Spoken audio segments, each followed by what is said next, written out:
Bonjour et bienvenue sur Testcars pour l'essai aujourd'hui de la toute nouvelle Peugeot 508 hybride. Alors ce qui change évidemment c'est son mode de propulsion.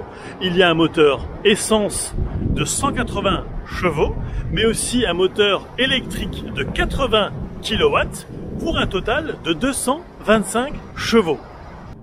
Outre les différents modes de conduite, il y a également un menu supplémentaire ici où vous allez pouvoir voir les flux d'énergie quand c'est du tout électrique ou de l'hybride par exemple. Les statistiques de consommation ici en électrique. En vert c'est quand on récupère de l'énergie.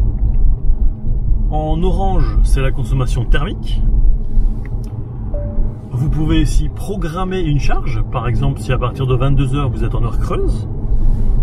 Et enfin, la fonction eSave permet de forcer la recharge par le moteur et de garder entre 10 ou 20 km ou même la totalité de la batterie en tout électrique. Pour rappel, il y a également un frein moteur sur 2 niveaux et il suffit simplement de tirer une fois vers soi pour l'activer et on rappuie pour le désactiver. 2 niveaux de récupération d'énergie. Dans le GPS, il y a également ce qui est appelé par Peugeot le distance avant prochaine recharge. Ça optimise quand le véhicule va être en thermique ou en électrique, voire en hybride, et ça permet de gagner entre 0,3 et 0,5 litres au 100 km. La berline ne rejette que 29 grammes de CO2 au kilomètre et dispose d'une autonomie de 54 km en tout électrique. Quant à la version break, c'est 30 grammes de CO2 par kilomètre et 52 km en tout électrique. La principale différence c'est que sur cette 508, eh bien, vous allez pouvoir donc la brancher. Il faudra 7 heures de charge sur une prise 8 ampères, 4 heures sur une prise renforcée 14 ampères et enfin 2 heures sur une wallbox monophasée.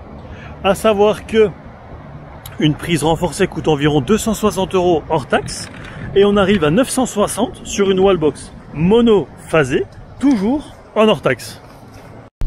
Le fait qu'elle ne fasse vraiment aucun bruit, comme une toute électrique, c'est vraiment sympa. 50 mètres. Que dis-tu d'une petite balade en bord de mer? Hein, dis-moi. Oui, pourquoi pas. On y va? On y va.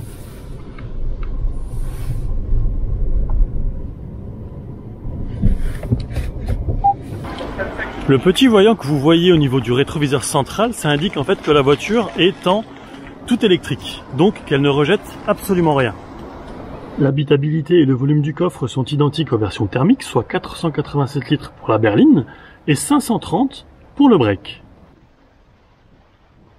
Alors, qu'est-ce que je pense maintenant de cette 508 hybride? Disponible en 3 finitions, Allure, GT Line et GT, j'ai trouvé qu'à son volant on ressent le surpoids de la batterie électrique et du coup l'expérience, le ressenti est bien différent des modèles thermiques. Sans remettre en cause le système PHEV, j'ai, à titre personnel, préféré le punch, le dynamisme de la version thermique équipée du 1,6 litre 225 chevaux. Si vous avez de quoi la brancher et une conduite coulée, alors cette version est susceptible de vous intéresser. Et toi, est-ce que tu es électrocompatible?